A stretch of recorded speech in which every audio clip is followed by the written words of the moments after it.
স্বাস্থ্য আর নিউট্রিশন পাবে, শরীরও স্ট্রং হবে, অল্প খেলেই পেট ভরে ডাইজেশন ঠিক রাখে। MDH সোয়াটিন, আসল প্রোটিন। MDH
নমস্কার, দেখছেন জবাব চাই বাংলা। আমি কিশলয়। আজকে জবাব চাই বাংলায় অত্যন্ত গুরুত্বপূর্ণ যে বিষয়ে আলোচনা এই মুহূর্তে করতেই হচ্ছে তা হলো রাজ্য সরকার যেভাবে ওবিসি নিয়ে বিজ্ঞপ্তি জারি করেছিল, সেই বিজ্ঞপ্তি জারির ওপর অন্তর্বর্তী স্থগিতাদেশ দিল কলকাতা হাইকোর্ট 31শে জুলাই পর্যন্ত। এই খবর আমরা ব্রেক করেছি, এই খবরের দিকে নজর ছিল টানা। কিন্তু এবার এর পরের প্রশ্ন হচ্ছে, কলকাতা হাইকোর্ট যেভাবে রাজ্য সরকারকে ভর্ৎসনা করলো, যেভাবে ধাক্কা খেলো রাজ্য সরকার, যেভাবে মমতা বন্দ্যোপাধ্যায় দাঁড়িয়ে বলেছিলেন বিধানসভায় এর আগে সমস্ত নিয়ম মেনে নাকি সার্ভে হচ্ছে, তিনি বিভিন্ন তথ্য তুলে ধরেছিলেন, পরিসংখ্যান তুলে ধরেছিলেন। আজ কলকাতা হাইকোর্ট যেভাবে ভর্ৎসনা করলো তাতে প্রমাণিত হয়েছে, তাতে বলা যেতে পারে যে যেভাবে এই কাজ করা হচ্ছিল তা তোষণ করার একটি বিশ্রী রূপ ছাড়া আর হয়তো কিছুই নয়, অন্তত বিজেপি তাই বলছে। আমি বলি, কলকাতা হাইকোর্টের আজকে কি ভাষায় কলকাতা হাইকোর্ট এই মুহূর্তে রাজ্যকে ভর্ৎসনা করেছে। জবাব চায় বাংলার প্রিয় দর্শকরা শুনুন, তিনি বলছেন কলকাতা হাইকোর্টে বিচারপতি রাজাশেখর মান্থা তিনি কি বলছেন। এখনো পর্যন্ত রাজ্যের তরফে বিভিন্ন বিষয় যে 4-5টি বিজ্ঞপ্তি জারি করা হয়েছে, তার মাধ্যমে সরাসরি আদালতের নির্দেশ অমান্য করা হয়েছে। আদালতের নির্দেশ অমান্য করে 4 এবং 5টি বিষয়, 4-5টি বিষয় বিজ্ঞপ্তি জারি করা হয়েছে এই রাজ্যের তরফে। কেন জারি করা হয়েছে? কেন তাড়াহুড়ো করে তোষণ করার জন্যই কি তাড়াহুড়ো করে সার্ভে এবং তারপর ওবিসি লিস্ট দেওয়ার এত তাড়া? প্রশ্ন থাকছে বিচারপতি যখন বলছেন, আমি একদম কোট আনকোট বলছি কারণ বিচারপতির বক্তব্য এবং অত্যন্ত জরুরি। বিচারপতি বলছেন, রাজ্যকে উদ্দেশ্য করে বিচারপতি তপব্রত চক্রবর্তী কি বলছেন জানেন প্রিয় দর্শক? তিনি বলছেন, আমরা আগেও বলেছি যে ওবিসি শ্রেণীভুক্ত 66টি সম্প্রদায়কে নিয়ে প্রয়োজনীয় পদক্ষেপ করুন। আপনারাও বলেছেন যে আপনারা সুপ্রিম কোর্টের রায়ের অপেক্ষা করছেন। আমরাও বলেছি যে ঠিক আছে, তাহলে সেই অবধি কোনো পদক্ষেপ করবেন না। তাহলে কেন? প্রশ্ন থাকছে, কেন এই তাড়াহুড়ো? কি ছিল এই তাড়াহুড়োর? দ্রুত সার্ভে করে গোটা রাজ্যে 5 থেকে 6 দিনের মধ্যে সার্ভে করে নাকি বের করে নেওয়া যাবে যে সঠিক ওবিসি লিস্ট কি। এটা কি তোষণ? প্রশ্ন থাকছে তার কারণ যে জনজাতিগুলিকে দেওয়া হয়েছে ওবিসি সার্টিফিকেট, তার মধ্যে 90% বিশেষ ধর্মের এবং এই ক্ষেত্রে তারা মুসলিম। ইসলাম ধর্মের তারা হতে পারেন, ধর্মের বিরুদ্ধে আমাদের কিচ্ছু নেই। আমরা দ্রুত একবার দেখি। আমি তার আগে বলি, কোন ধর্মের, হিন্দু ধর্মের, মুসলিম ধর্মের, সেই বিষয়টা প্রশ্ন নয়। প্রশ্ন হচ্ছে একটি ধর্মের 90% পিছিয়ে আছেন মানুষ এবং বাকি ধর্মের নেই, এইটা হচ্ছে প্রশ্ন। খ্রিস্টান হতে পারেন, হিন্দু হতে পারেন, মুসলিম হতে পারেন, সংবিধানের চোখে সবাই সমান, কিন্তু কেন একটি ধর্মের 90% লোক পিছিয়ে আছেন বলে মনে করছেন রাজ্য সরকার? সেটা কি তোষণ? প্রশ্ন থাকছে। একবার দেখব ওবিসি সার্টিফিকেট এই জিনিসটা কি একবার আমার দর্শকদের জন্য আমি দ্রুত দেখাবো এই ওবিসি সার্টিফিকেট একদম সহজ সরলীকরণ করে আমি দর্শকদের দেখাই। ওবিসি সংরক্ষণটা কি? অন্যান্য অনগ্রসর শ্রেণী হিসেবে স্বীকৃতি দেওয়া হয়, যারা এসসি এসটির অন্তর্ভুক্ত নয় তাদেরকে এই ওবিসি সার্টিফিকেট দেওয়া হয়। যারা কোনো শিডিউল ট্রাইব বা শিডিউল কাস্টের মধ্যে পড়েন না তাদের জন্য এই সার্টিফিকেট বা সংরক্ষণ। সামাজিকভাবে ও শিক্ষাগতভাবে পিছিয়ে থাকা সম্প্রদায়, প্রশ্ন হচ্ছে সামাজিকভাবে এবং শিক্ষাগতভাবে পিছিয়ে থাকা সম্প্রদায় একটি ধর্ম থেকেই আসছেন মূলত বড় একটি সংখ্যায়, কেন বাকি ধর্মের কেউ পিছিয়ে নেই? প্রশ্ন, উচ্চশিক্ষা ও চাকরিতে সংরক্ষণের সুবিধা থাকে এবং চাকরি আরও সহজভাবে পাওয়া যায়, উচ্চশিক্ষার ক্ষেত্রেও সহজভাবে সিট পাওয়া যায় কারণ সিট সংরক্ষিত থাকে। ওবিসি সংরক্ষণের এই হলো লাভ। প্রশ্ন হচ্ছে ওবিসি শ্রেণীভুক্তদের যে বিশেষ শংসাপত্র দেওয়া হয় সেই শংসাপত্র যে রাজ্য সরকার দেওয়াও শুরু করেছিল এবং সেই শংসাপত্র নিয়ে প্রশ্ন উঠছে যে শংসাপত্র এক হাতে দিয়ে এইটা বোঝানোর চেষ্টা করা যে এই রাজ্য সরকার একটি বিশেষ ধর্মের 90% চাকরি এবং শিক্ষা নিশ্চিত করছে, তার পরিবর্তে এ রাজ্যের মুখ্যমন্ত্রী তথা তৃণমূল নেত্রী মমতা বন্দ্যোপাধ্যায় একসময় বলেছিলেন, কোট আনকোট, আমি আমার কথা বলছি না, তাকে প্রশ্ন করা হয়েছিল, তিনি বলেছিলেন যে ভালো যে গরু দুধ দেয় তার লাথি খাওয়া ভালো। তো গরুর দুধ, লাথি, ওবিসি সার্টিফিকেট, কিছু বক্তা বলছেন, বিজেপির কিছু নেতা বলছেন কোথাও মিলেমিশে যাচ্ছে। আমি প্রশ্ন করব বিজেপিকে আজকে কেন? শুভেন্দু অধিকারী আজকে এই ওবিসির রায় নিয়ে ইন্টারিম যে অর্ডার সেটা নিয়ে কি বললেন আমরা শুনবো, কারণ শুভেন্দু অধিকারী বলছেন কলকাতা হাইকোর্টকে ধন্যবাদ তারা এই রায় দেওয়ার জন্য। কেন ধন্যবাদ জানাচ্ছেন শুভেন্দু অধিকারী এবং তোষণ নিয়ে কি বলছেন শুনবো। আজকে একটা ঐতিহাসিক রায় হয়েছে ওবিসি সংরক্ষণ নিয়ে। মমতা ব্যানার্জির সরকার হিন্দু ওবিসিদেরকে বঞ্চিত করে রিজার্ভেশন দিতে গেছিল, হাইকোর্ট আজকে স্টে লাগিয়েছে, আমি এটাকে ওয়েলকাম করছি। বিচারপতি রাজশেখর মান্থা আজকে কোর্টরুমে রাজ্যকে প্রশ্ন করেছেন, তার ভাষায় বলছি, আপনারা 2012 সালের ওবিসি আইন অনুযায়ী অর্ধেক কাজ করেছেন, তারপর আবার 1993 সালের আইনে ফেরত গেছেন, এটা কেন? আপনারা কেন 2012 সালের আইনে সংশোধনী আনলেন না? প্রশ্ন করছেন বিচারপতি। এইভাবে আতখ্যাচড়া এই আইন ওই আইন থেকে নিয়ে কাজ করা কিংবা দ্রুত একটা সার্ভে করে চেষ্টা করা, দ্রুত সার্ভের মাধ্যমে সার্টিফিকেটগুলো আগে দিয়ে ফেলি, কেন? কেন 90% মানুষ একটি ধর্মের, তাদেরকে দ্রুত কিছু সার্টিফিকেট দিয়ে ফেলে কোন তোষণটা করতে চাইছেন রাজ্যের মুখ্যমন্ত্রী মমতা বন্দ্যোপাধ্যায়? প্রশ্ন করছেন রাজ্যের মানুষ এই বাংলায় ওবিসি সার্টিফিকেট পেলে সুবিধাটা কি?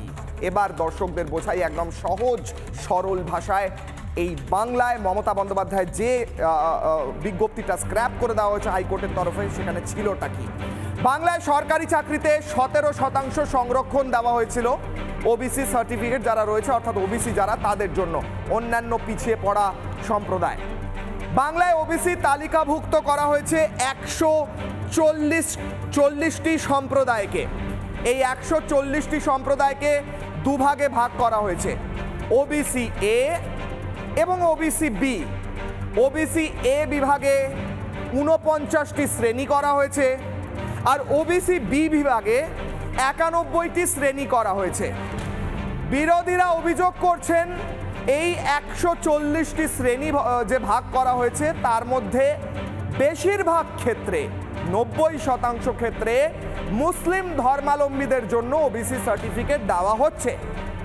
মজাটা হচ্ছে এখানে আমি আজকে আমার দর্শকদের, আজকে আমার অতিথিদেরও জিজ্ঞেস করব যে মুসলিম ধর্মাবলম্বীদের ক্ষেত্রে আমি একদম ফ্যাকচুয়ালি বলছি, তাদের যেটা ফ্যাক্ট, যেটা বাস্তব, তাদের ধর্মের ক্ষেত্রে যেহেতু কাস্ট হয় না, সেই কাস্ট না থাকার কারণে তাদের এসসি এসটি সার্টিফিকেট দেওয়া যায় না।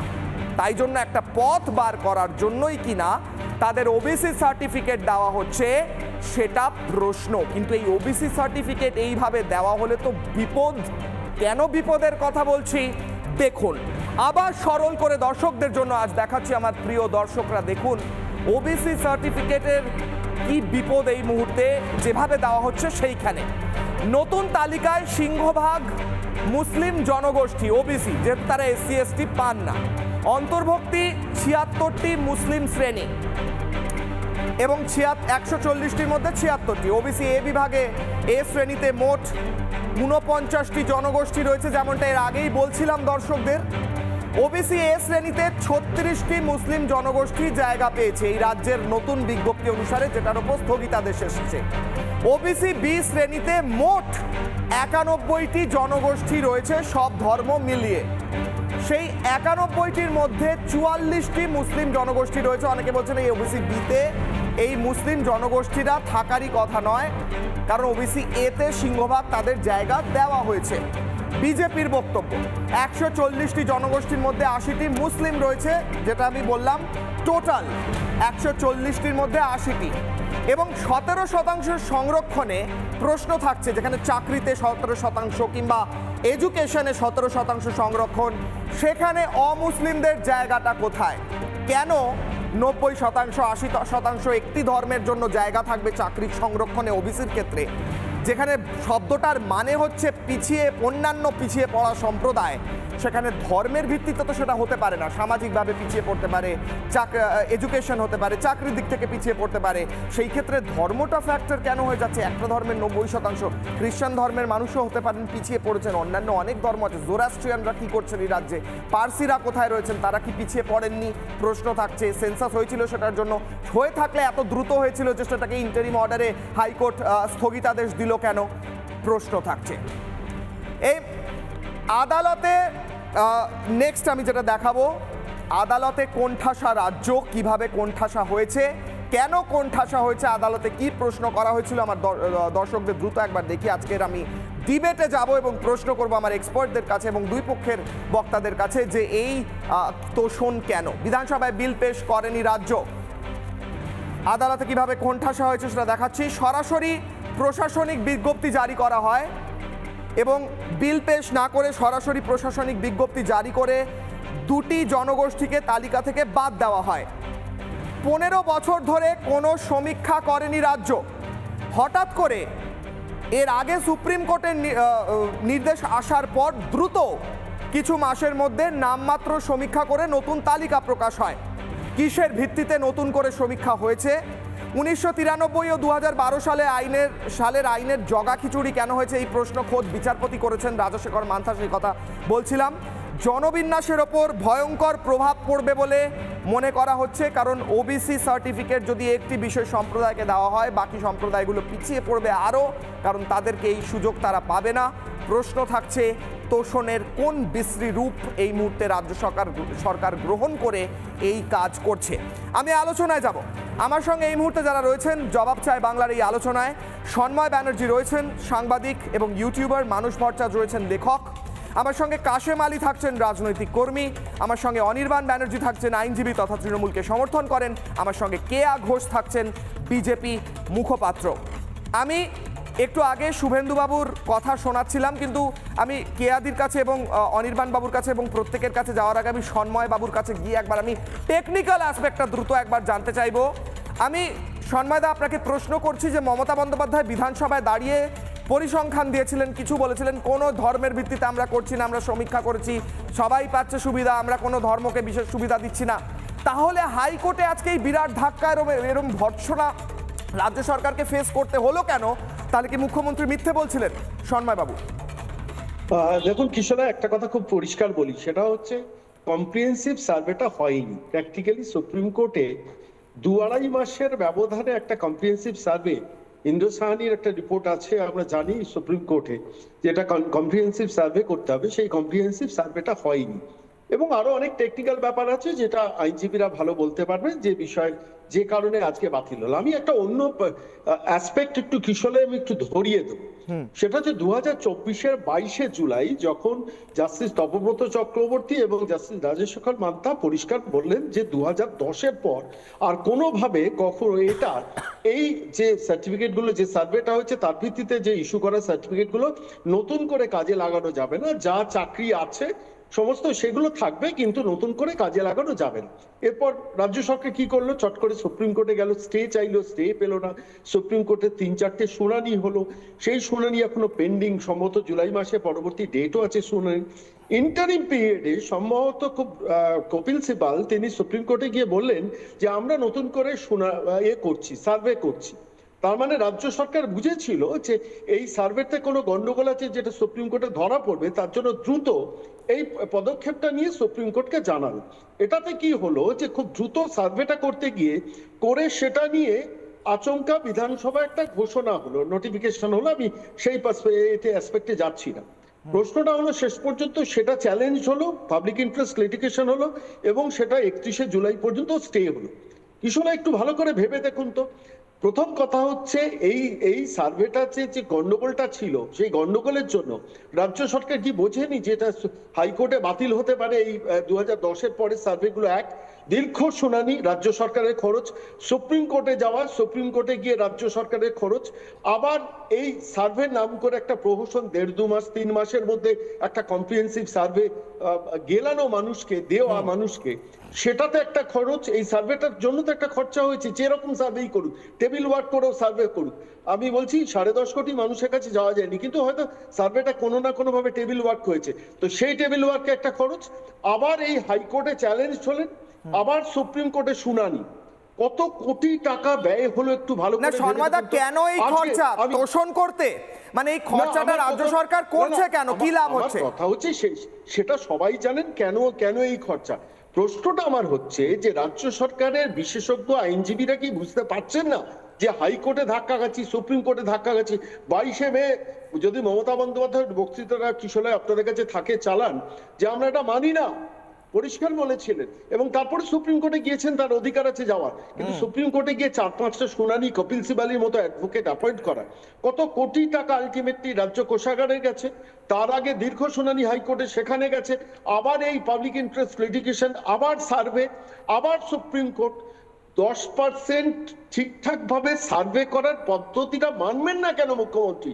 যে কারণেই করুন, তোষণ তুষ্টিকরণ, আমি সেই পার্সপেক্টিভে যাচ্ছি না, সেটাতে অন্যান্য বক্তারা বলতে পারবেন। কিন্তু প্রশ্নটা হচ্ছে একটা সরকারের কোষাগার যখন ভাড়া, আমার কাছে এই মুহূর্তে তথ্য আছে 2000 কোটি টাকা আবার বাজার থেকে ঋণ নিচ্ছেন, গত 2 দিন আগে বিজ্ঞাপনটা বেরিয়েছে। সেইখানে দাঁড়িয়ে কিশোরায় আমার প্রশ্ন যে এত বিশেষজ্ঞ আইনজীবীরা কেউ মমতা বন্দ্যোপাধ্যায়কে পরামর্শ দিতে পারছেন না যে পথে এগোনো হচ্ছে সেটা ভুল? কারণ সবাই খারাপ, তপব্রত চক্রবর্তী খারাপ, রাজাশেখর মান্তা খারাপ, সুপ্রিম কোর্টে যারা যাচ্ছেন তারা খারাপ, সবাই ভুল রায় দিচ্ছেন, সবাই সরকার বিরোধী। এই বালখিল্যপনাটা সরকারের কেন? আমার এই প্রশ্নটা কেন? শর্মাবাবু সঙ্গে থাকুন। শুভেন্দু অধিকারীর আজকের এক্সপোস্টে তিনি লিখেছেন, বিফোর টিএমসি কেম টু পাওয়ার, তৃণমূল কংগ্রেস পাওয়ারের ক্ষমতায় আসার আগে 2010-এর আগে only 20% of OBC classes were Muslim, 20% ওবিসির মধ্যে মুসলিমরা ছিলেন। এই মুহূর্তে শুভেন্দু অধিকারীর টুইটের ওপরের অংশ থেকে দেখছি যে 90% বেশি, প্রায় 90%, 76 new classes of almost 90 new Muslim class, 90% new Muslim classes. আমি কেয়াদির কাছে যাব। কেয়াদি, 2010 সালের আগে কেয়া ম্যাডাম, শুভেন্দু অধিকারী বলছেন যেটা 20% ওবিসির মধ্যে মুসলিমরা ছিলেন, সেটা এই মুহূর্তে 90% বেশি হয়ে গিয়েছে। কিন্তু মমতা বন্দ্যোপাধ্যায় বলছেন, এবং বলতেই পারেন, আপনাকে আমি সেই প্রশ্নই করছি যে হ্যাঁ, এরা সত্যিই পিছিয়ে পড়া। অনির্বাণবাবু হয়তো একটু বলবেন যে হতে পারে কোন ধর্মের, আমরা তো ধর্ম দেখিনি, আমরা দেখেছি কে পিছিয়ে পড়েছে। এবার তারা যদি পিছিয়ে পড়ে থাকে, তারা যদি মুসলিম হয়ে থাকে, তাতে কি করা যেতে পারে বলুন ম্যাডাম। সবার আগে আমি মাননীয় আদালতকে ধন্যবাদ জানাই আজকে এই দৃষ্টান্তমূলক এবং যে তারা ইন্টারিম যে রায়টা দিয়েছেন, তার কারণ সবার আগে আমি যে বলতে চাই যে যারা হিন্দু ওবিসি সংরক্ষণের জন্য লড়েছেন, সেই সমস্ত আইনজীবী, সেই সমস্ত সংস্থাকে ধন্যবাদ জানাতে চাই। 2011 সালে ভারতীয় জনতা পার্টির লিগাল সেলের অমল চন্দ্র দাস 2013-তে এই মামলায় যুক্ত হয়েছিলেন, আমাদেরই লিগাল সেলের আরেক দিদি পূরবী দাস, এবং পরের দিকে 2020-তে আত্মদ্বীপ সংগঠন ইত্যাদি যারা লড়েছেন, তাদের ধন্যবাদ জানাতে চাই। ধন্যবাদ জানাতে চাই ভারতীয় জনতা পার্টি যাদেরকে দাঁড় করিয়েছিলেন, বাঁশুরি স্বরাজ থেকে শুরু করে অন্ধ্রপ্রদেশের এক্স এজি শ্রী সুব্রমণিয়াম সাইরাম, এদের প্রত্যেককে ধন্যবাদ জানাতে চাই। একটা রবীন্দ্রনাথের গান আছে কিশোলায়, মোরে আরো আরো আরো দাও প্রাণ। আমি বলছি মমতা বন্দ্যোপাধ্যায় এখন বলছেন মোরে আরো আরো আরো দাও ভোট, এবং সেই ভোটের জন্য, শুধু এবং শুধুমাত্র ভোটের জন্য, যেগুলো হিন্দু ওবিসি তাঁদের যা অধিকার সেগুলোকে বঞ্চিত করে ছিনিয়ে নিয়ে তিনি বিশেষ একটি সম্প্রদায়কে তুষ্ট করছেন। তিনি তুষ্ট করছেন তার দুধেল গায়ের ভোট ব্যাংককে তিনি ইমাম মুয়াজ্জিম ভাতা দিয়ে যে শুধুমাত্র 2026-এর তো বৈতরণী পার হবেন সে আশা রাখছেন না। তাই যেন তেন প্রকারে তাকে ব্যাক ডোর থেকে, ফ্রন্ট ডোর থেকে, সাইড ডোর থেকে তাকে ভোট বাক্স তাকে সন্তুষ্ট করতে হবে। ঠিক যে কারণে আমরা দেখেছি যে মুর্শিদাবাদ থেকে, মহেশতলা থেকে মোথাবাড়ি কোথাও ব্যবস্থা নেওয়া হয়নি, পুলিশ নিষ্ক্রিয় ছিল। ঠিক এইখানেও আমরা একই জিনিস দেখছি যে কিভাবে শুধু এবং শুধুমাত্র একটা সরকার একটা বিশেষ সম্প্রদায়ের জন্য, শুধুমাত্র আছেন ময়ের জন্য, এবং তার মধ্যে এই মকে তারা যে ব্যবহার করছেন, আমরা বারে বারে বলেছি, যারা শুনছেন তাদেরও বলছি, শুধুমাত্র তেজপাতার মতো ব্যবহৃত হবেন না। সঠিক সময় তেজপাতা যেরকম রান্না থেকে তুলে ফেলে দেওয়া হয়, আপনাদেরও এইরকমভাবে সরিয়ে দেওয়া হবে। তা নাহলে বলুন না, তৃণমূলের ক্যাবিনেটে কতজন সংখ্যালঘু রিপ্রেজেন্টেটিভ আছেন যারা বলেন ভারতীয় জনতা পার্টি, হ্যাঁ ভারতীয় জনতা পার্টি, ভারতীয় জনতা পার্টির কথা বাদ দিন, আপনারা নিজেদের কথাটা বলুন, আপনাদের এখানে কতজন আছেন? আচ্ছা, আরেকটা খুব ইন্টারেস্টিং, এই যে দেখুন, এই যে আমরা আজকেও যেটা বললেন, হ্যাঁ, ওবিসি এ সম্প্রদায়, এই ওবিসি এ তালিকায় 96টা হ্যাঁ যে গোষ্ঠীকে যেভাবে ঢোকানো হয়েছে, একটা সংবিধানকে, ওবিসি এতে 49টি শ্রেণী রয়েছে, হ্যাঁ, সংবিধানকে শপথ নেওয়া সরকার নির্লজ্জভাবে এই সাম্প্রদায়িক তোষণ করতে পারেন, এরপরে বলবেন যে আমরা অসাম্প্রদায়িক, আমরা মা মাটি মানুষের কথা ভাবেন না। তাহলে এই রাজ্যে যারা তিলি রয়েছেন, যারা বাহিষ্য রয়েছেন, যারা ঘোষ রয়েছেন, যারা ওবিসি সম্প্রদায়ের সমস্ত যারা রয়েছেন, তাদের কথা কে বলবে? তারা মানুষের মধ্যে পড়েন না, হ্যাঁ, তাদের জন্য ভাববেন না? এই প্রশ্নটা আমার এখান থেকে, এই প্রশ্ন কেয়াদি, আমি অনির্বাণ বাবুর কাছে যাওয়ার আগে মুখ্যমন্ত্রী মমতা বন্দ্যোপাধ্যায় এর আগে হাইকোর্টে যখন রায় এসেছিল, নির্দেশ এসেছিল, সেই সময় কি বলেছিলেন দ্রুত একবার শুনবো। সেই সময় মুখ্যমন্ত্রী মমতা বন্দ্যোপাধ্যায় খুব একটা খুশি ছিলেন না হাইকোর্টের রায় নিয়ে। এই মুহূর্তে খুশি রয়েছেন কিনা হয়তো নেই, হয়তো আবার বক্তব্য রাখবেন, জানি না, এখন পর্যন্ত তা রাখেননি। কিন্তু এর আগে তিনি কি বলেছিলেন হাইকোর্টকে সরাসরি নিশানা করে, আনপ্রেসিডেন্টেড ভাবে, যেটা আগে দেখা যায়নি কখনো, মুখ্যমন্ত্রীর বক্তব্য শুনবো। যাবো অনির্বাণ বাবুর কাছে, শুনুন। এবার একজন বলছে 15 লক্ষ বিজেপির কাস্ট সার্টিফিকেট ক্যান্সেল ওবিসির। আমি বলছি ক্যান্সেল নয়, অত তাড়াতাড়ি ক্যান্সেল করা যায় না।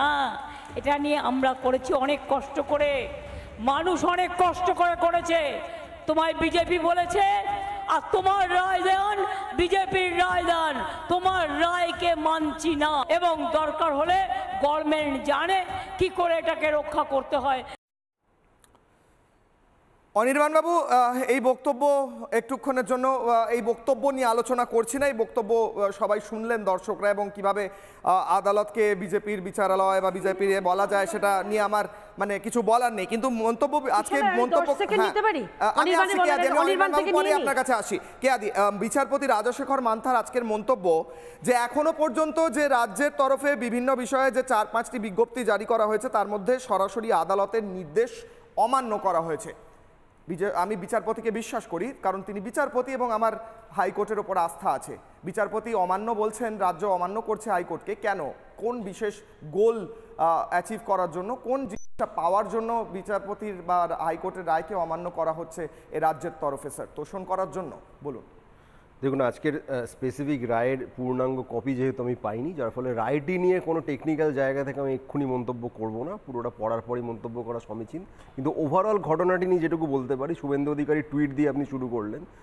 2013 সাল থেকে সম্ভবত এই লিস্টটি ওবিসি ইত্যাদি নতুন করে তৈরি হয়, 12 সাল থেকে, থ্যাংক ইউ। তো সেই সময় থেকে যেটা হয়, তারপর 2020 ডিসেম্বর অবধি সরকারের সঙ্গে শুভেন্দু অধিকারী নিজে একাধিক ক্যাপাসিটিতে জড়িত থেকেছেন। তিনি তৃণমূল কংগ্রেসের অন্যতম প্রভাবশালী নেতাই শুধু নয়, এই সরকারের একাধিক মন্ত্রকের দায়িত্ব তিনি সামলেছেন। সেই সময় তার কোনো একটি টুইট, একটি পোস্ট, একটি কোনো লাইন আপনি দেখাতে পারবেন না যেখানে তিনি এই যে ওবিসি তালিকা, এটা নিয়ে কোনো রকম সন্দেহ প্রকাশ করছেন বা আপত্তি জানাচ্ছেন। অর্থাৎ তার আজকের এই বক্তব্য সম্পূর্ণ রাজনৈতিক জায়গা থেকে তিনি বলেছেন, এর গ্রহণযোগ্যতা আমাদের কাছে অন্তত নেই। দ্বিতীয় কথা, ওবিসি তালিকায় হিন্দু কোটা, শেষ করতে দিন। হ্যাঁ, coat unquote Hindu backward class. Anirban বাবু আপনাকেও বলি, শুভেন্দু অধিকারীকে নিয়ে ডিবেট নয় আমার স্যার, আদালত আজকে বলেছেন যে আপনারা শুরু করলেন কিন্তু এটা নিয়ে ডিবেট নয়, সেটা নিয়ে আমার ডিবেট, কেন অমান্য করছেন? আচ্ছা ভালো কথা। দ্বিতীয় কথা, হিন্দু কোট আনকোট যারা ব্যাকওয়ার্ড ক্লাস কিন্তু এই তালিকায় আসতে পারেননি বা আনা হয়নি বলে বিজেপির তরফ থেকে অভিযোগ করা হচ্ছে। আমি তাদের জ্ঞাতার্থে জানাই যে ধরা যাক তাদের অভিযোগ অনুযায়ী স্টেট গভর্নমেন্টের যে তালিকা তার থেকে ইচ্ছাকৃত হিন্দুদের বাদ দেওয়া হচ্ছে, আমি ধরে নিলাম তর্কের খাতিরে। যদি এটা সত্যি হয়ে থাকে তাহলে যেটা দুরকম লিস্ট হয়, একটা স্টেট লিস্ট হয়, একটা ইউনিয়ন গভর্নমেন্টের লিস্ট হয়। তারা ইউনিয়ন গভর্নমেন্টের লিস্টে অন্তর্ভুক্ত করতেই পারেন, সেটা স্বাধীনভাবে করতে পারেন, সেখানে আলাদা করে কারো কোনো স্টেট গভর্নমেন্টের কোনো পারমিশন নিতে হয় না। এনসিবিসি national commission for backward classes তারা রেকমেন্ড করে দেবেন, ইউনিয়ন সরকার সেই লিস্টে অন্তর্ভুক্ত করে দেবেন। যদি তাদের এতই দরদটা যদি সত্যি আন্তরিক হয়ে থাকে, বলতে দিন, আরে বলতে দিন না, আমাকে শেষ করতে দিন। যদি আরে বলতে দিন না রে বাবা, সেন্ট্রাল গভর্নমেন্টের লিস্টে চলে যান, থাকা তো তাদের অধিকার স্যার, তারা যদি পিছিয়ে যদি সব রকম ক্রাইটেরিয়া অনুযায়ী, বিজেপির বক্তব্য অনুযায়ী সব রকম ক্রাইটেরিয়া ম্যাচ করার পরেও হিন্দু জনগোষ্ঠীদের রাজ্য সরকার অন্তর্ভুক্ত করছেন, এটা তাদের অভিযোগ। তো যদি এটা ধরে নিই তারা তথ্যের খাতিরে এবং তথ্যের খাতিরে ঠিক বলছেন, তারা ইজিলি চাইলে সেন্ট্রাল লিস্টে অন্তর্ভুক্ত করতে পারেন, সেটা করছেন না কেন? আসলেই তাদের অভিযোগটা সম্পূর্ণ রাজনৈতিক এবং ভিত্তিহীন, কারণ যে সমীক্ষার ভিত্তিতে একাধিক ক্রাইটেরিয়া আছে এটা শুধুমাত্র রাজ্য সরকার একা করে না, এখানে স্টেটের যে কমিশন সেটা রয়েছে, ইউনিয়নের কমিশন তারাও ইনভলভ। এন্টায়ার প্রসেসটা মূলত অ্যাডমিনিস্ট্রেটিভ, এখানে গভর্নমেন্টের ইনভলভমেন্ট হচ্ছে ফাইনাল শুনানির সময়। তার আগের যে সমীক্ষা ইত্যাদি এটা মূলত অ্যাডমিনিস্ট্রেটিভ, সেই জায়গাটাতে ইউনিয়ন গভর্নমেন্টের যে কমিশন তাদেরও ভূমিকা থাকে। আমি লজিকটা বুঝতে পারছি না, আপনি বলছেন স্টেট গভর্নমেন্ট যদি না নিয়ে থাকে, হিন্দুরা যদি এটা বিজেপির অভিযোগ, তাদেরকে সেন্ট্রাল গভর্নমেন্ট জায়গা দিয়ে দিবে। বিষয় এটা বিজেপির অভিযোগ, আপনি কথাটা বুঝুন, বিজেপির অভিযোগ। যদি আমি তর্কের খাতিরে, আপনারা নির্দেশ অমান্য করেছেন, আমি আবার আপনাকে বলছি আজকের স্পেসিফিক রায় আমি যেহেতু পড়িনি ওটা নিয়ে আমি এক্ষুনি মন্তব্য করব না, কিন্তু বিজেপির যে রাজনৈতিক অভিযোগ তার উত্তরে আমি বললাম তাদের অভিযোগ যদি তর্কের খাতিরে ঠিক হয়, আমাকে উত্তরটা দিতে দিন। বিজেপির অভিযোগ অনুযায়ী যদি তাদের অভিযোগ ঠিক হয় যে স্টেট গভর্নমেন্ট তোষণ ইত্যাদির কারণে তাদের ইনক্লুড করছে না হিন্দু যারা জনগোষ্ঠী কোট আনকোট ও ব্যাকওয়ার্ড ক্লাস, তাহলে তাদেরকে ইউনিয়ন গভর্নমেন্ট কেন অন্তর্ভুক্ত করছে না? তাদের তো ইন্ডিভিজুয়াল রাইট আছে, they have the freedom to do so, তারা কেন করে দেখাতে পারছে না? উত্তর দিক। অনির্বাণ বাবু সঙ্গে থাকুন, আমার সঙ্গে সুদীপ্ত, আমি আসি, কেয়াদি আসি, আমাকে একবার টেকনিক্যাল অ্যাসপেক্টটা দেন। আচ্ছা ঠিক আছে, কেয়াদিকে 10 সেকেন্ড দেব, তারপর আমি সুদীপ্ত দাশগুপ্ত আমি 30 সেকেন্ড আমাদের সঙ্গে যাব। কেয়াদি 10 সেকেন্ড, আমি 30 সেকেন্ড সময় নেব, অনেক বক্তা আছেন এই প্যানেলে। আমি এখানে দুটো কথা বলতে চাই। এই গতবারে আমরা দেখেছি যে যখন রায়টা তারা তালিকাটা তৈরি করেছিল, সেই তালিকাতে রাজ্যের যে ব্যাকওয়ার্ড কমিশন রয়েছে তাদের সঙ্গে কোনো রকম তারা আলোচনাই করেনি। পরের দিকে যখন আদালত রায় দিলেন, 15 দিনের মধ্যে কি করে এই সার্ভেটা করা যায় আমাকে একটু বুঝিয়ে দেবেন? মাত্র 829 জন মানুষকে নিয়ে 15 দিনে এই বিশাল রাজ্যে, বিশাল এই জনসংখ্যাবহুল রাজ্যে কিভাবে করা যায়? আমি জানি না কোন ম্যাজিক, আলাদিনের কোন আশ্চর্য প্রদীপ এসেছিল। এবং শেষ একটা কথা বলতে চাই আপনাকে, কিশলয়, গতবার যখন এই বাতিল করা হয়েছিল তখন মাননীয় বিচারপতি বলেছিলেন ফ্রড অন কনস্টিটিউশন। আমি বলছি পুরো এই রাজ্যের সরকারটাই ফ্রড, মুখ্যমন্ত্রী ফ্রড, এবং এই ফ্রড অনির্বাণ বাবু বলছিলেন যে যদি এই কথা সত্যি হয় যে হিন্দুরা পিছিয়ে, হিন্দুদের জায়গা দেওয়া হচ্ছে না পিছিয়ে পড়া হিন্দুদের, তাহলে সেন্ট্রাল লিস্টে ইনক্লুড করে নেওয়া যেতে পারে। আমার কথা হচ্ছে সেই জায়গাটা আসবে কেন স্যার? আমার দর্শকদের জন্য এবং আমার জন্য যদি একদম সাধারণ ভাষায় একটু বুঝিয়ে দেন স্যার, আজকে রাজ্য ধাক্কা খেলো কেন? কোন জিনিসটায় বিজ্ঞপ্তিতে ওবিসিতে এমন ছিল যেটার ফলে আদালত বলে দিল যে এটা ইন্টারিম স্টে, এটা স্থগিতাদেশ দেওয়া হলো? কোন জিনিসটা রাজ্য ভুল করেছিল বা করেননি এবং তার কারণ কি ছিল? কোন তোষণ করতে চায়, কাকে তোষণ করতে চায় রাজ্য? সুদীপ্ত বাবু দেখুন, আপনাকে আমি একটা কথা বলি প্রথমেই, কেয়াদির কথা ধরেই আমি শুরু করতে চাই। আপনি যেটা আমায় বললেন, অনির্বাণ যেটা বললো সেটার উত্তর আমি দিচ্ছি। 1993 সালে ব্যাকওয়ার্ড ক্লাস কমিশন অ্যাক্ট এসেছিল, বামফ্রন্ট সরকার এনেছিল। সেই 93 সাল থেকে 2009 অবধি 66টা জনজাতিকে পিছিয়ে পড়া জনজাতি হিসেবে চিহ্নিত করা হয়েছিল। কতদিন সময় লেগেছিল? 93 থেকে 2009। কেন লেগেছিল? কারণ নিয়ম হলো, কনস্টিটিউশন আমাদের সুপ্রিম কোর্ট বলেছে টোটাল পপুলেশনের ওপর সার্ভে করতে হবে, তাদের ইকোনমিক ক্রাইটেরিয়া দেখতে হবে, সোশ্যাল ক্রাইটেরিয়া দেখতে হবে, আরো সমস্ত বিচার করতে হবে যে কোন জনজাতি পিছিয়ে পড়েছে। ভালো, 2010-এ 42টা জনজাতিকে পিছিয়ে পড়া জনজাতি হিসেবে নিযুক্ত করা হলো। কদিন সময় লাগলো? 6 মাস। আর আমরা কি দেখলাম? 76টা জনজাতিকে যুক্ত করা হলো পিছিয়ে পড়া কত দিনে? 15 দিনে।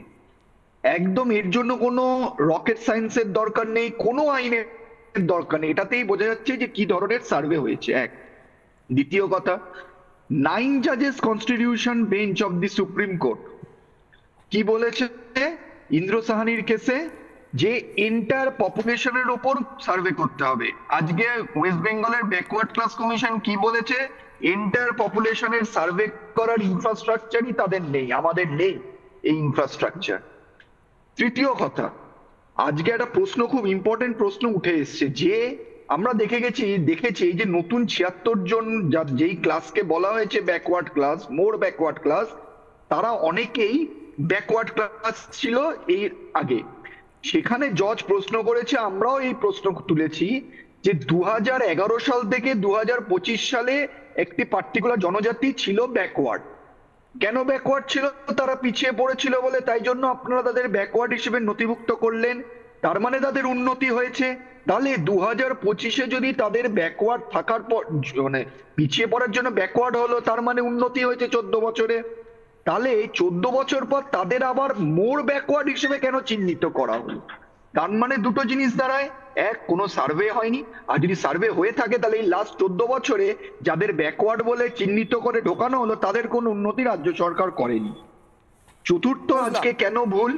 আজকে ডিভিশন বেঞ্চ একটা রায় দিয়েছে যে এই প্রক্রিয়াতে ভুল হয়েছে, সেটা সুপ্রিম কোর্ট খারিজ করেনি, স্টেও পায়নি রাজ্য সরকার।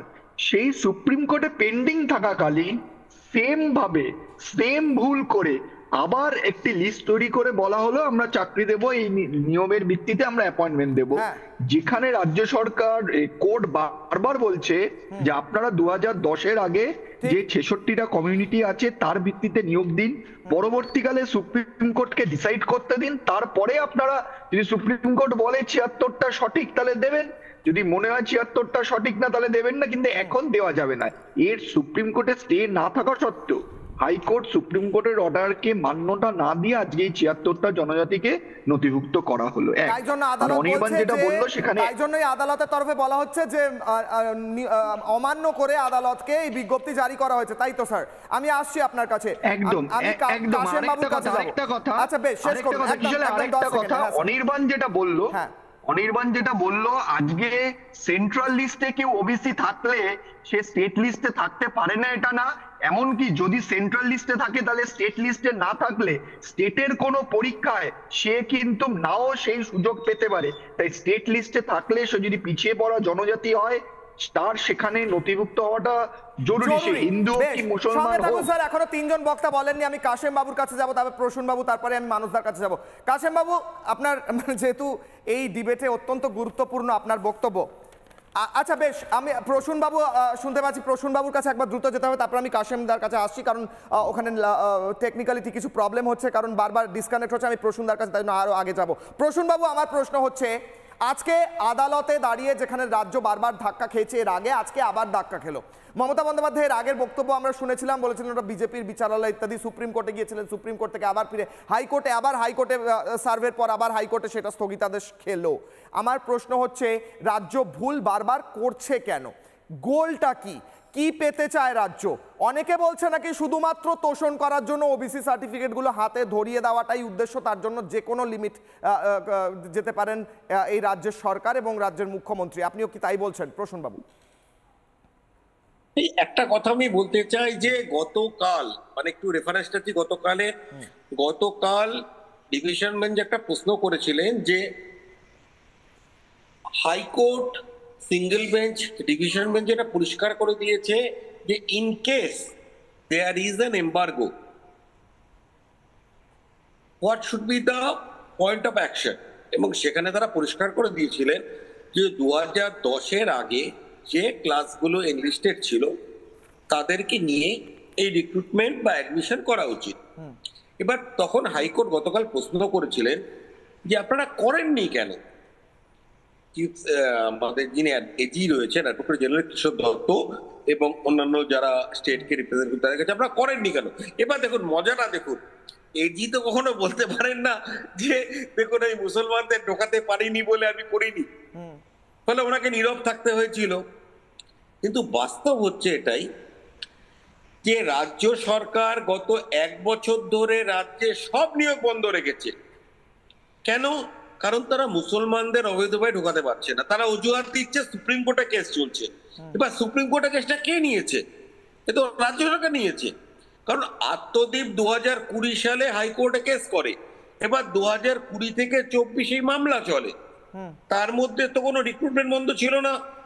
তাহলে 2024 রায় দেওয়ার পরেই হাইকোর্টের রায়ের বিরুদ্ধে যখন সুপ্রিম কোর্টে মামলা রাজ্য সরকার করলেন, এবং তখনই তার রিক্রুটমেন্ট বন্ধ করে দিলেন গোটা রাজ্য জুড়ে। কারণটা কি? কারণ তারা মুসলমানদের অবৈধভাবে ঢোকাতে পারছে না। যে ওবিসি এ বলে যে ক্যাটাগরিটা করেছিলেন সেখানে তারা রিক্রুটমেন্ট করতে পারছেন না। আমার অসহায় অবস্থা, এজির অসহায় অবস্থা দেখে আমার খুব খারাপ লাগছে, কিন্তু এটা বাস্তব যে মুসলমানদের অবৈধভাবে চাকরিতে ঢোকাতে পারছে না বলে রাজ্য সরকার অমুসলিমদের জন্য নিয়োগ বন্ধ রেখে দিয়েছে। এর ফলে হাজার হাজার লক্ষ লক্ষ অমুসলিম চাকরি প্রার্থীদের বয়স সীমা পার করে যাচ্ছে, কিন্তু রাজ্য সরকার তার জন্য বিন্দুমাত্র বদার্ড নয়, চিন্তিত নয়, কারণ তাদের লক্ষ্য হচ্ছে ভোট ব্যাংক পলিটিক্স, এবং সেই কারণে তারা নিয়োগ বন্ধ রেখেছে। বেশ, এটাই আমার বক্তব্য। প্রসূন বাবু বেশ সঙ্গে থাকুন, আমি কাশেম বাবুর কাছে যাব, তারপরে আমি মানস বাবুর কাছে যাব। কাশেম বাবু, কাশেম আলী রয়েছেন আমাদের সঙ্গে। কাশেম আলীকে আমার প্রশ্ন যে এইভাবে ওবিসিতে জোর করে 90% অভিযোগ যেটা করছে বিজেপি দিয়ে, এটার উদ্দেশ্যটা কি বলে আপনার মনে হয়? মানে মুসলিমদের জন্য ভালো করতে চাইছেন, তাদের সামাজিকভাবে উত্থান ঘটাতে চাইছেন মুখ্যমন্ত্রী বলে করছেন কি? তার জন্য তো কেউ কেউ পিছিয়েও পড়ছেন বলে অভিযোগ করছে বিরোধীরা, হিন্দুদের বড় একটা অংশ পিছিয়ে পড়ছে এই কাজের জন্য, এবং সেটা কি করা ঠিক হচ্ছে আপনার কি মনে হয়? কাশেম আলী। প্রথমে বলে রাখি, মুসলিমদের মধ্যে কোনো জাতিভেদ বা অন্য কিছু নেই। মুসলিমরা ব্রাদারহুড আছে, সেটা নষ্ট করা হচ্ছে। ভারতবর্ষে মুসলিমরা কখনো সংরক্ষণ চায়নি। দিদি বিভাজন সৃষ্টি করে হিন্দু মুসলমানের মধ্যে একটা বিভেদ এবং তোষণ তুষ্টিকরণ করে ভাগ করতে চাইছে।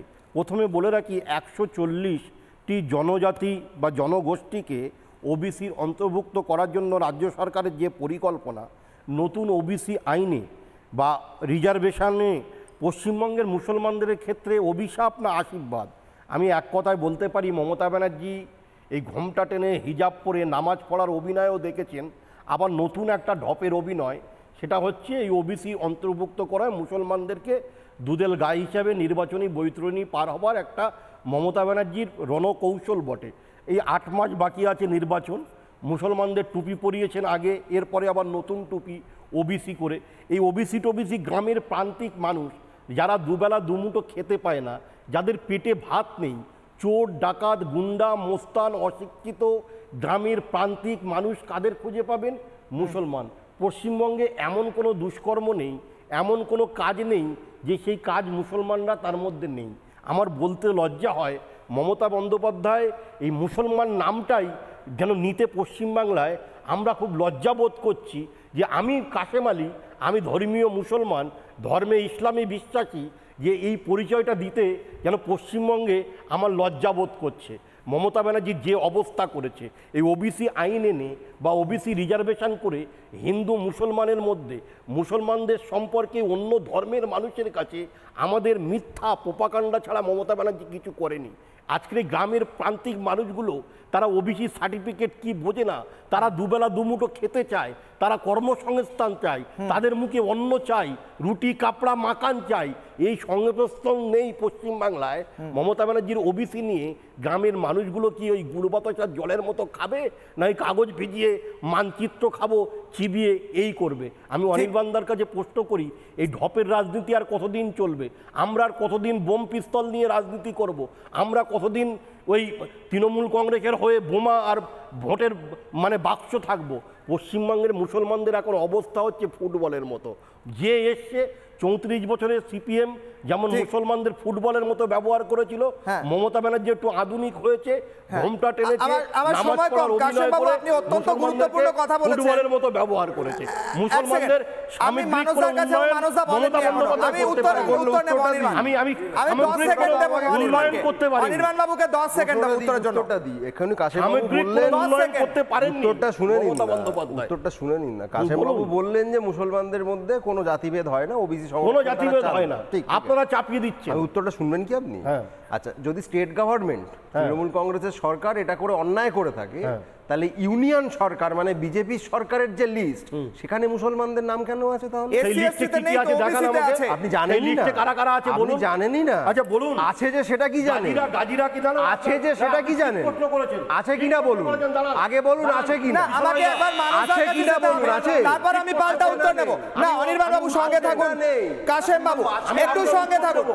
আমাকে মানসদার কাছে যেতে হবে, অডিও ডাউন। অনির্বাণ বাবু এবং কাশেম বাবুর অডিও ডাউন। মানসদা এক সেকেন্ড, আমাকে তাহলে বাইট চালাতে হবে।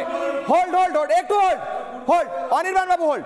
মানস বাবু, আমার প্রশ্ন হচ্ছে, হিন্দুদের মধ্যে যারা পিছিয়ে পড়ছে, যারা পিছিয়ে পড়ার মতো অবস্থায় আসছে, কারণ সেটাই হওয়া বাস্তব, যদি একটি ধর্মের 90% রিজার্ভেশন দিয়ে দেওয়া হয়, বাকি ধর্মের তো যারা সত্যি পিছিয়ে পড়েছে, যারা সত্যি পিছিয়ে আছে, তারা রিজার্ভেশন পাচ্ছে না স্যার। সেই ক্ষেত্রে দাঁড়িয়ে আজকের এই রাজ্য সরকারের সিদ্ধান্ত আদালতে ধাক্কা খাওয়া কিভাবে দেখছেন বলুন স্যার। দেখো কিশোরলাই, স্বাধীনতার 78 বছর পরেও যদি নতুন করে পিছিয়ে পড়া শ্রেণীকে অন্তর্ভুক্ত করতে হয়, তার মানে যখন আমরা স্বাধীনতার শতবর্ষে যাব, তখন কি ভারতবর্ষের সমস্ত জাতি ধর্মের মানুষ ওই পিছিয়ে পড়া শ্রেণী? তার মানে ভারতবর্ষ কি ব্যাকওয়ার্ড না ফরওয়ার্ড, সেটাই তো গুলিয়ে দিচ্ছে। এই নতুন করে কি ওবিসি করা মানেই হচ্ছে ব্যাকওয়ার্ড ক্লাস। তার মানে আমরা কি ব্যাক গিয়ারে যাচ্ছি, মানে আমরা কি পিছন দিকে যাচ্ছি না সামনের দিকে যাচ্ছি? সংরক্ষণ নিয়ে যখন সংবিধানে অন্তর্ভুক্তি হয়, আলোচনা হয়, তখন বলা হয়েছিল যে এটা হচ্ছে টেম্পোরারি, আমরা যত দিন এগোবে তত আস্তে আস্তে এগুলো উঠে যাবে। কিন্তু আমরা ছবিটা কিন্তু উল্টো দেখছি, যে যত দিন যাচ্ছে, আমরা যত স্বাধীনতার শতবর্ষের দিকে এগোচ্ছি, তত ব্যাকওয়ার্ড ক্লাস বাড়ছে। এবং ক্ষতিটা কোথায় হচ্ছে? আমাদের মাথায় একটা জিনিস ঢুকিয়ে দেওয়া হয় যেটা সম্পূর্ণভাবে তথ্যগতভাবে ভুল। সেটা হচ্ছে ভারতবর্ষের সংখ্যালঘুরা পিছিয়ে পড়া সংখ্যালঘু, তারা সব দিক থেকে পিছিয়ে আছে। তথ্যগতভাবে কেন মেলে না? ভারতবর্ষে অর্থনীতিতে সবথেকে বেশি এগিয়ে কারা? জৈনরা, সংখ্যালঘু। ভারতবর্ষের শিক্ষায় সবথেকে বেশি এগিয়ে কারা? পার্সিরা, সংখ্যালঘু। ভারতবর্ষের হ্যাপিনেস ইন্ডেক্স মানে ভালো ফ্যামিলিগতভাবে সুখী কারা? বৌদ্ধরা, সংখ্যালঘু। ভারতবর্ষের বীরত্বের দিক থেকে এগিয়ে কারা? শিখরা, যাদের সেনাবাহিনীতে অবদান সবথেকে বেশি, সংখ্যালঘু। ভারতবর্ষের শান্তি বজায় রাখার ক্ষেত্রে এগিয়ে কারা? জরথ্রুস্টিয়ানরা, সংখ্যালঘু। তার মানে সংখ্যালঘুরা সব সেক্টরে এগিয়ে, অথচ আমাদের মাথায় বারবার ঢুকিয়ে দেওয়া হয় যে সংখ্যালঘুরা ভারতবর্ষে পিছিয়ে পড়া। প্রথম এই ধারণাটা দূর করতে হবে। দ্বিতীয় ব্যাপার হচ্ছে যে আমরা সংরক্ষণের নামে আরো বিভেদ সৃষ্টি করতে চাই নাকি সামাজিক সমন্বয় চাই? যে সংরক্ষণ আরও বেশি বিভেদ সৃষ্টি করে, সেই সংরক্ষণের প্রয়োজন নেই। সংরক্ষণ যদি সমন্বয় সৃষ্টি করে, সংরক্ষণ যদি আমাদের সমাজে ঐক্য এনে দেয়, তাহলে সেই সংরক্ষণ ঠিক আছে। কিন্তু যে সংরক্ষণ হিন্দুতে মুসলমানে বিভেদ সৃষ্টি করে, সেই সংরক্ষণ, যে সংরক্ষণ মুসলমানে বিভেদ সৃষ্টি করে, যে সংরক্ষণ মুসলমানের চাই না, কাশেম বাবু বলছেন সেই সংরক্ষণ আমাদের চাই না, সংরক্ষণ চাই না। বেশ, আমি প্রত্যেকের কাছে আরেকবার যাওয়ার চেষ্টা করবো। আমি সুদীপ্ত বাবুকে দিয়ে শুরু করবো। 30 সেকেন্ড দিচ্ছি সুদীপ্ত বাবু। 31শে জুলাই পর্যন্ত ইন্টারিম রায় বলা হয়েছে, 31শে জুলাই পর্যন্ত স্থগিতাদেশ। তারপর কি রাজ্য কি করবে? তারপর পাল্টা আইনজীবীরা কি করবেন? কি হতে চলেছে পর? নেক্সট স্টেপ কি বলুন স্যার। দেখুন, আমার বিশ্বাস আবার আপনার করের টাকা নিয়ে রাজ্য সরকার সুপ্রিম কোর্টে অ্যাপিল করবে। আমার বিশ্বাস সুপ্রিম কোর্টে অ্যাপিল করবে, আর তার মধ্যে জুলাই 14 তারিখ সুপ্রিম কোর্ট খুললেই তারপরে এই মামলার হিয়ারিংও আছে, সেখানেই বোঝা যাবে যে এই যে পরবর্তী যে মামলার শুনানি বা ভবিষ্যৎ তা কোন পথে এগোচ্ছে। বেশ, প্রসূন বাবু, আমি প্রসূন বাবুর কাছে যাবো। প্রসূন বাবু হাত তুলছিলেন, অনির্বাণ বাবুর কাছে তারপর ঠিক পরেই আসবো। প্রসূন বাবু বলুন, 30 সেকেন্ড সময় দিচ্ছি, একদম কনক্লুডিং কমেন্ট। এরপরে কি হতে চলেছে, আপনারা কি করতে চলেছেন, রাজ্য সরকার কি করবেন বলে আপনার মনে হয়? বলুন স্যার। ধন্যবাদ। অনির্বাণ বাবু যা খুশি বলে যান না কেন, ওনার বলার স্বাধীনতা আছে। মানসিক ভারসাম্য নিয়ে তো আমরা এখানে বিচার করছি না, কিন্তু ব্যাপারটা হচ্ছে যে মুসলমানদের মধ্যে ওবিসি এ, ওবিসি বি, অধিক ব্যাকওয়ার্ড, অধিক ফরওয়ার্ড, এই ডিসাইডটা করছে কে? মুসলমানদের মধ্যে এরকম কোনো আইন কি আছে? কোনো কাজ ভিত্তিক আছে? এবং যখন আমরা ওবিসি বিচার করছি, কোনো মৌলানা বা মৌলবী বা কোনো ধর্মীয় নেতার কনকারেন্সকে আমরা নিয়েছি? যদি না নিয়ে থাকি তাহলে সেটা কি করে বৈধ হতে পারে? আজকে কেন্দ্রীয় সরকারের লিস্টকে জাস্টিফাই করা হচ্ছে, কিন্তু কেন্দ্রীয় সরকার তো ওবিসি নেই, ওবিসি একটাই রয়েছে যারা অর্থনৈতিক গ্রাউন্ডে, কিন্তু রাজ্য অনির্বাণ বাবু উত্তর দিচ্ছেন এটা। অনির্বাণ বাবু একটু আগে আপনি কেন্দ্রীয় সরকার লিস্টের কথা বলছিলেন, প্রসূন বাবু উত্তর দিলেন। অনির্বাণ বাবু। না, প্রসূনবাবু লিস্টের বিষয়গুলো ওটা বোঝেন টোজেন বলে আমার মনে হয় না। তিনি তো পার্সোনাল ক্যাপাসিটিতে লোককে কন্টেম্প নোটিশ পাঠান, উনি কত আইন বোঝেন আমি বুঝি। প্রশ্নটা এখানে হচ্ছে, যদি আমি বিজেপির যে রাজনৈতিক অভিযোগ যে হিন্দুদের ইচ্ছাকৃতভাবে বঞ্চিত করা হচ্ছে, এটা যদি তর্কের খাতিরে আমি ঠিক বলে ধরে নিই, তাহলে তারা দেখিয়ে দিন না তাদের লিস্টে, ইউনিয়ন সরকারের লিস্টে তাদেরকে অন্তর্ভুক্ত করে। সেটা তো করে দেখাতে পারছেন না, কারণ সেটা সম্ভব নয়। ধর্মের ভিত্তিতে রাজ্য তালিকা তৈরি করেনি, এটা মুখ্যমন্ত্রীও বলেছেন, এটা আবার অনির্বাণ বাবুর ওয়ান পয়েন্ট প্রোগ্রাম হচ্ছে প্রসূন মৈত্র কি করছে তার জন্য তিনি আগে কি ভুলভাল না, আপনাকে আমি চিনিও না, চিন্তাও না, আগের দিন নিজে এসে বললেন বলে জানলাম। আমার বক্তব্য হচ্ছে অর্থনৈতিক ভিত্তিতে, কোনো জাতিগত ভিত্তিতে নয়, কারণ এটা কোনো এসসি এসটি নয়। ওবিসি মানে হচ্ছে আদার backward of the basis of their financial condition. সেটা না করে যদি তাদের ধর্মের ভিত্তিতে সংরক্ষণ দেওয়া হয়, সেটা সংবিধানের মূল ধারার বিরোধী, এবং আজকে হাইকোর্ট সেটাকেই মান্যতা দিয়েছে। এটুকুনি বলবো। অনির্বাণ বাবু যা বলতে চান তার বিষয়। কে আদি 30 সেকেন্ড। আমি যেটা দিয়ে শুরু করেছিলাম সেটা দিয়ে শেষ করব। আমি ধন্যবাদ জানাই সমস্ত আইনজীবীদের, সমস্ত সংগঠনদের যারা হিন্দু ওবিসি সংরক্ষণের জন্য লড়াই করেছিল, এবং মমতা বন্দ্যোপাধ্যায়ের নির্লজ্জ তোষণ সরকারকে ব্যবহার করে একটা অসাম্প্রদায়িকতার মোড়কে, চূড়ান্ত সাম্প্রদায়িক যে সরকার, সেই যে তার যে মুখোশটাকে খুলে দেওয়ার জন্য ভারতীয় জনতা পার্টি লড়ছে এবং লড়বে। এবং আমরা আশা রাখি পরবর্তীকালে এই ওবিসি মামলা আবার ধাক্কা খাবে, আবার মুখ পুরবে সরকারের, আবার 82 শিক্ষার থাপ্পড় খাবে এই তৃণমূল সরকার। সন্ময়দা 30 সেকেন্ড। সন্ময় বাবু 30 সেকেন্ড। কিশোরয়, আমার সবথেকে বেশি খারাপ লাগছে যে মুসলিমদের সঙ্গে হিন্দুদের সংঘাতটা মমতা বন্দ্যোপাধ্যায় এ রাজ্যে ইন্টেনশনালি বাড়িয়ে দিচ্ছেন এই কীর্তিটি করে। মুখ্যমন্ত্রীর 24শে মে 2024 বক্তৃতাটা যদি তোমরা শোনো, সেখানে মুসলিম মুসলিম মুসলিম বলে চেঁচাচ্ছেন, যে মুসলিমদের প্রতি এই অবিচার বলে চেঁচাচ্ছেন। কিসের জন্য দরকার? আপনি পাচ্ছেন না, আইনগতভাবে হেরে যাচ্ছেন, পরাজিত হচ্ছেন, রিভিউ করুন নিজের ডিসিশনটাকে। হিন্দু মুসলমানের বিভেদটা কিন্তু মমতা বন্দ্যোপাধ্যায়ই বাড়াচ্ছেন। আজকের এই ওবিসি নিয়ে যে খেলাটা হলো, এর ফলে আরো হিন্দু জনগোষ্ঠী কিন্তু একতাবদ্ধ হবে, এবং আলটিমেটলি হিন্দুদের সঙ্গে মুসলমানদের সময় একদম শেষ। মানুষদা 10 সেকেন্ড, একদম সময় শেষ, 10 সেকেন্ড মানুষদা। না দেখো, যদি আমাদের প্রত্যেকের মনে রাখা উচিত যে হিন্দু গরিব আর মুসলমান গরিবের দুজনের পেটের খিদে কিন্তু এক। সেক্ষেত্রে হিন্দু গরিবের খাবার কেড়ে মুসলমান গরিবকে দিলে আলটিমেটলি সংঘর্ষ বাড়বে, গরিবে গরিবে সংঘর্ষ বাড়বে, সেটা আরো মারাত্মক সমাজে। এবং কাশেম বাবুর শেষ একটা স্টেটমেন্ট, টাইম দিতে পাচ্ছি না, আপনার শেষ সেন্টেন্স। আমরা একে অপরের পরিপূরক ছিলাম, আছি, থাকবো। এটা ঠাকুর রামকৃষ্ণ দেবের বাংলা, এটা মা সারদা দেবীর বাংলা, এটা কাজী নজরুল ইসলামের বাংলা। হিন্দু মুসলমানের যে লড়াই মমতা ব্যানার্জি চাইছেন, আমরা যদি ঐক্য থাকি, অটুট থাকি, কিছু হবে না। বেশ, এখানে আমার শেষ করতে হচ্ছে। ওবিসি সার্টিফিকেট নিয়ে বারবার আদালতে গিয়ে ধাক্কা, হাইকোর্টের আগে ধাক্কা, তারপর হাইকোর্টকে বিজেপির বিচারালয় বলা, কতটা আইনগতভাবে সেটা ন্যায্য আমি জানি না, হওয়া উচিত কিনা, বলা উচিত ছিল কিনা সে নিয়ে আলাদা বিতর্ক হতে পারে। তারপর সুপ্রিম কোর্টে গিয়ে ধাক্কা, তারপর আবার ফের সার্ভে করা দ্রুত, এবং হাইকোর্টে এসে ধাক্কা খাওয়া। স্পষ্টতই বোঝা যাচ্ছে কোথাও তো ভুল হচ্ছে, ভুল করছেন ইচ্ছা করে। কেন? তার কারণ কোনো একটি উদ্দেশ্য তো রয়েছে। বিজেপি বলছে তোষণ করা, ওবিসি সার্টিফিকেট দিয়ে মুসলমানদের তোষণ করা। বিজেপি বলছে উদ্দেশ্য তৃণমূল সরকারের মমতা বন্দ্যোপাধ্যায়, তাই জন্যই 90% মুসলমান ধর্মের যারা ফলোয়ার তাদেরকে দেওয়া হচ্ছে ওবিসি সার্টিফিকেট। বিজেপির অভিযোগ যদি তাই হয়ে থাকে, তাহলে অত্যন্ত দুঃখের। আশা করব, প্রার্থনা করব, অনুরোধ করব মুখ্যমন্ত্রী এবং এই রাজ্য সরকার সবাইকে একই চোখে দেখে প্রকৃতপক্ষে যারা পিছিয়ে পড়া তাদের সুবিধা করে দেবে। অনেক ধন্যবাদ।